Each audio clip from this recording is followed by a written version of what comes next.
As the nation, Uvalde, Texas, continue to grieve, many parents are struggling with how to talk to their kids about that Texas school shooting that took 19 young lives.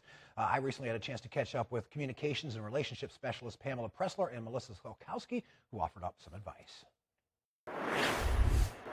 On time once again for another edition of Family Matters. And we're talking with family and relationship specialists Pamela Pressler and Melissa Solkowski. And this morning, it's a focus on how to have a conversation with your child, potentially your young child, about gun violence, sometimes within school buildings, as we saw recently in Uvalde, Texas, unfortunately, with so many kids losing their lives. We'll begin with you, Pamela.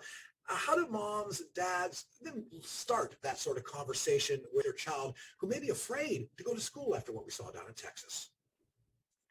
Yeah, well, Mark, of course, these situations are terrifying to us as adults, let alone to children. So it's important for parents to remember when they're entering these conversations with children that children are going to gauge their emotional responses on how parents respond themselves emotionally. They're kind of like temperature gauges for their parents. So the more grounded and secure parents feel, the more secure children are going to feel. And oftentimes when we're talking with children or talking about children, we hear the word resilience in describing kind of how they cope and how they bounce back from things. And what we would suggest is to be cautious about using that term and recognizing that self-preservation and moving into a place of self-preservation for children is very different than resilience.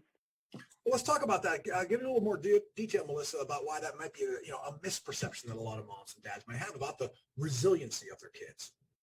Yeah, we do hear that often, and again, we would not necessarily agree with that because we are all humans and we're all impacted by tragic situations. I mean, the idea that we've had to talk about this topic more than once already in our time in working with Erie News Now is just saddening. So we don't want parents to necessarily assume that. We want parents to be able to acknowledge for their children what's happened and understand what the narratives and plan are for the school when those things potentially could occur, and be able to carry a narrative through into their home as a leadership unit and not necessarily assume that their kids are just going to adapt and everything will be okay. While they do look to us, as Pam mentioned, as sort of a gauge emotionally, we still, again, want to be able to acknowledge and normalize and support their emotions through this and ideally limit their exposure to what's going on the media and again, sort of contain that as a family and create a narrative as a parental unit around how you want to move through these things. I know some families just will try to even integrate some family values through these tragic experiences around how they'd like to help and support the community in different ways. So certainly a lot of things that we can do as parents and again, not assuming that our kids are resilient and can just move through this. Seems like it could be a tough balancing act, Pamela, to both make sure that your child is fully informed, but also to make sure that they're feeling as safe as possible. Absolutely. I mean, most importantly, they need strong parental guidance.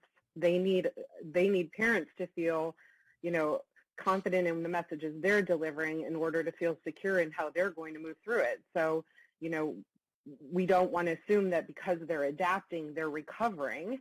And we want to make sure that parents know how to navigate the situation, get the tools, reach out to professionals who can educate them on how do I talk to my children, have these types of conversations amongst themselves behind closed doors before they try to have those conversations with their children so they make sure they're delivering the same message and not confusing their children even more by one parent giving one message and another parent giving another message.